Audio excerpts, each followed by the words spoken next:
what do you think? Would you rather remember a time before or after, doesn't really matter, before this lifetime that was incredible, that was really your true home, or it was just a life without suffering, etc., whatever? Would you rather remember that, you know, that this is not it, and be comforted in that way? Or would you rather completely forget and push it away just so that you could, you know, kind of live a normal life and not be pulled down by the weight of knowing how the extent of the horrors? Hey everyone, welcome back to Metanoia. My name is Kerry Jane, and today I'm doing something a little bit different. It feels good to be doing something different. Thank you for being with me here today, whether or not you're interested in books or not. And I just want to start out real quick with thanking Susan for becoming a paid subscriber to Metanoia. That helps me more than you know. Recently my income has changed, and every little bit helps immensely. So thank you so much, Susan, for making Metanoia possible. And there might be some new people here recently, and if you're clicking on this video and it's a little bit different than what I normally post, so I just want to say that like I said, my name's Kerry Jane.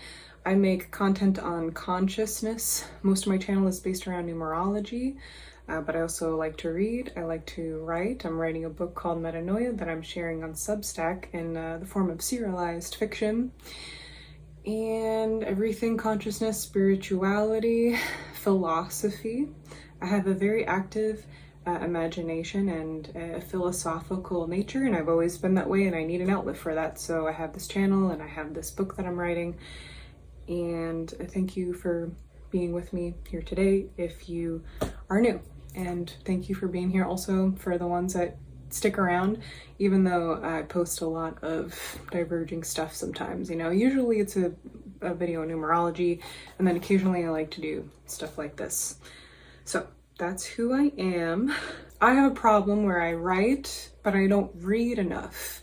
So I'm hoping that in sharing more of what I'm reading and giving little reviews and sharing my, you know, to be read pile, etc., that it motivates me to continue to do so. I cannot write and not be reading. And even if it's nonfiction, I tend to like sway towards nonfiction a little bit more, even though I do love fiction.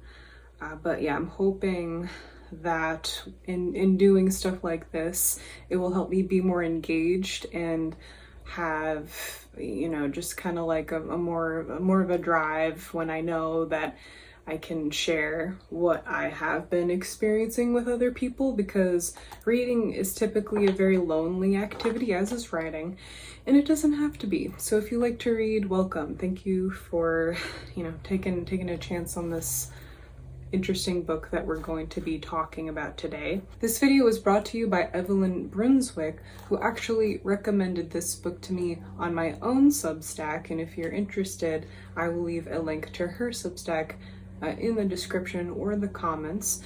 And this is quite an appropriate recommendation, Evelyn. Thank you so much for me, because I am writing, as you already know from the title of this video. This book is called The 9 Lives of Tayo. I hope I'm pronouncing the name right. But I'm writing my own book that involves similar themes like reincarnation, and it is 9 lifetimes, and there is one lifetime where it's a cat person. So this book is extremely relevant to what I have got going on Metanoia. So I just want to say I'm very glad that I encountered you online, Evelyn, and thank you so much for your long, heartfelt comments, and you have a lot of very good insights to share, and I appreciate them, and I just wanted you to know that.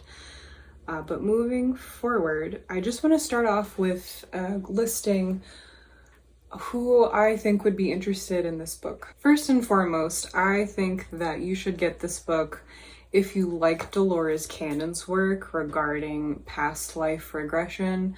Or she was not the only one doing that, but just on that topic in general, it very much, I think, will appeal to anybody who's open to you know, there being past lives, and we were probably many different kinds of beings, you know, before this lifetime. Anyone who's open to that kind of concept, definitely get this book.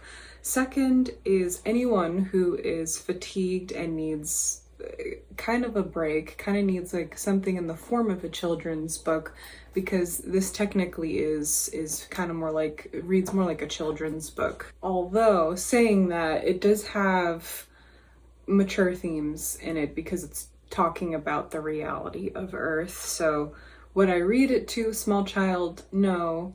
Perhaps an older one. And also we all kind of need to satisfy the inner child in us, which brings me to the next thing. If you follow my numerology content, you'll know what I mean by this, but if you're in a 6 cycle, which is a lot about self-care and doing a lot of inner child work, reading this kind of material in this format, I think helps a lot.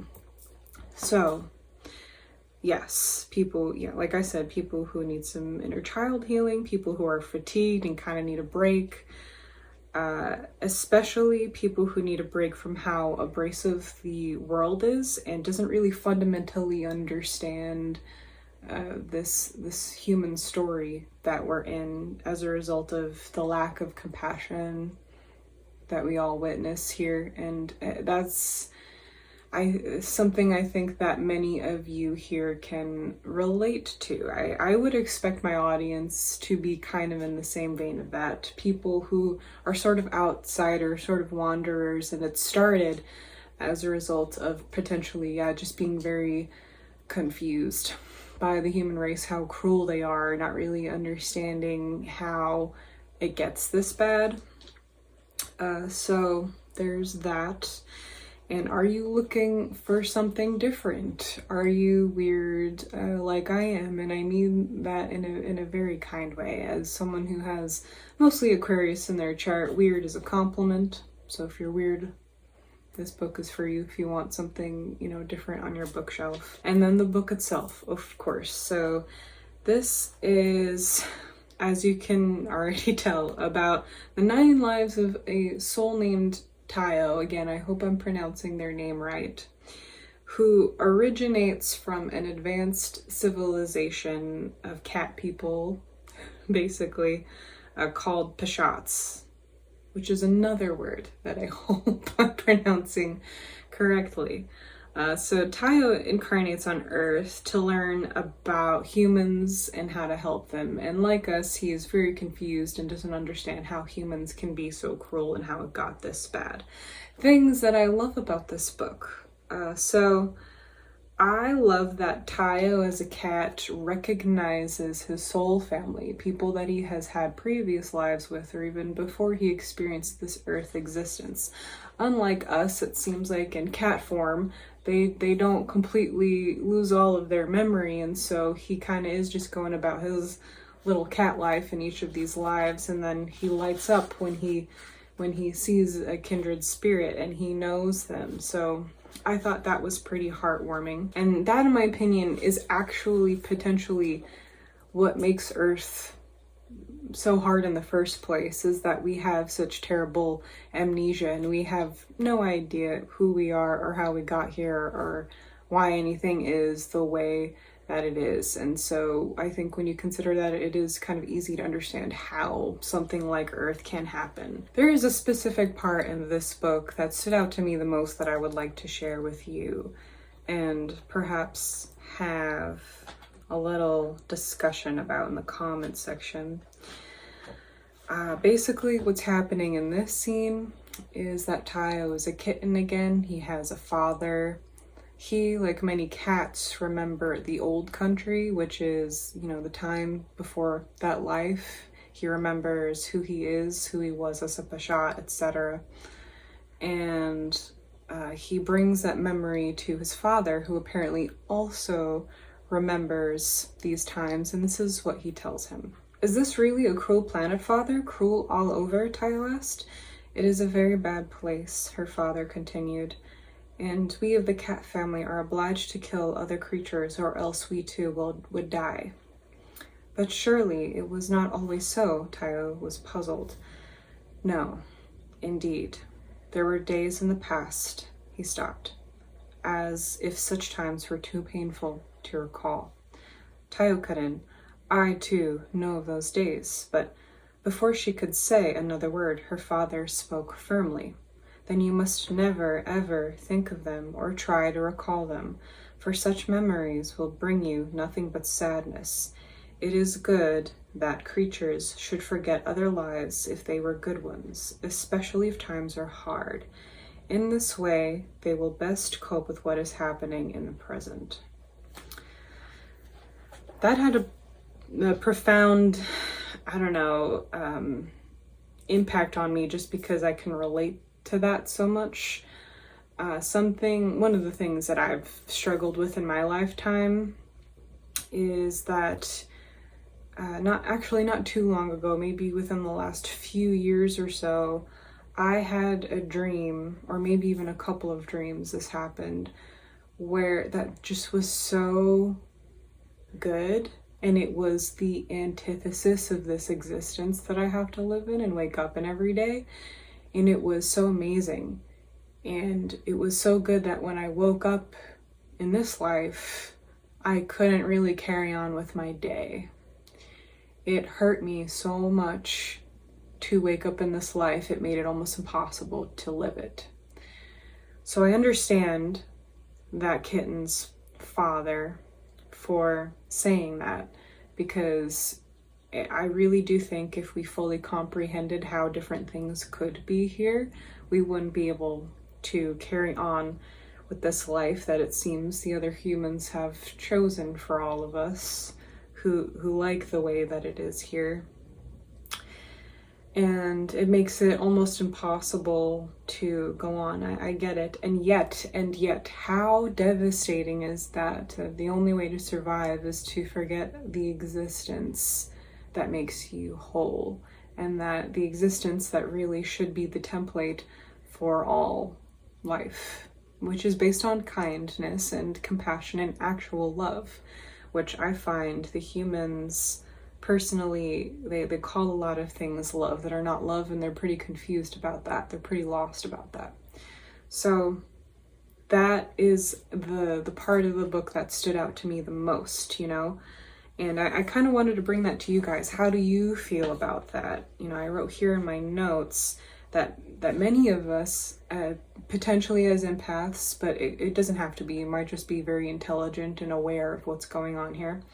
A lot of us, unfortunately, resort to things like alcohol. I personally have in my lifetime, just to know what life is like for everybody else who exists in this kind of numbed state where they have a lack of awareness, and it gives them a kind of bliss in a way as a result.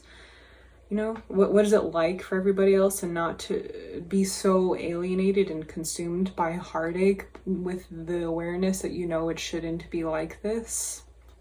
So yeah, some people, I wrote here, are cope by forgetting the idea that anything can be any different. And it's like I said, just really hard to articulate the full scope of how devastating that is. So what do you think?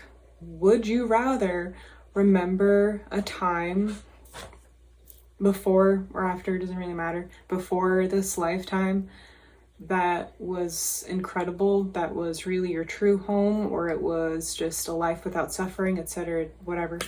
Would you rather remember that, that this is not it, and be comforted in that way? Or would you rather completely forget and push it away just so that you could, kind of live a normal life and not be pulled down by the weight of knowing how the extent of the horrors? What would you? I am kind of torn. I think recently, on some subconscious level, personally, I've chosen the latter, to forget, because I have had barely any dreams. I barely dream anymore. I think if I do kind of go somewhere else in my mind, it's not where I used to, because it's too hard to go back and forth between home, what I know to be home and love, and then have to live this kind of weird fake existence with my human suit and be like, taxes, and my car needs gas and money and marketplace planet, and you know, gotta pay my taxes so we can bomb children, you know, like just insanity, actual literal insanity. Do I want to be acclimated to the sick people, or do I kind of want to withdraw and forget, which I think recently I've kind of withdrawn and forget. And that particular piece of this book, you know, has brought on some good reflections and philosophical questions that I wanted to share with you, because I think you guys could relate, have some useful insights into that. And I would love to know your experience and what you think about that. So please share in the comments. As always, thank you for liking and commenting and subscribing on all of my videos, so those who are meant to find stuff like this can. You guys are out there, and I can't really reach you unless you're interacting with my content so that the algorithm recommends it to somebody else who might need it. And I hope that you're having a lovely day. And I hope that if you did relate to anything that I said, that you are kind to at least yourself, and you implement a lot of self-care and you're not so hard on yourself about all of this. If you would like to purchase this book, I will leave a link to it in the comments or the description, along with everything else that is relevant. And that's all I have to say for today. Stay tuned for the next video, whether that be on numerology, books, what I'm working on, thoughts, etc. Let me know if you have any requested videos, because I did do that for a time. So just reminding you guys, if you want me to talk about something specific, let me know. So, okay. I will see you all very soon. Thank you for being here, and take care.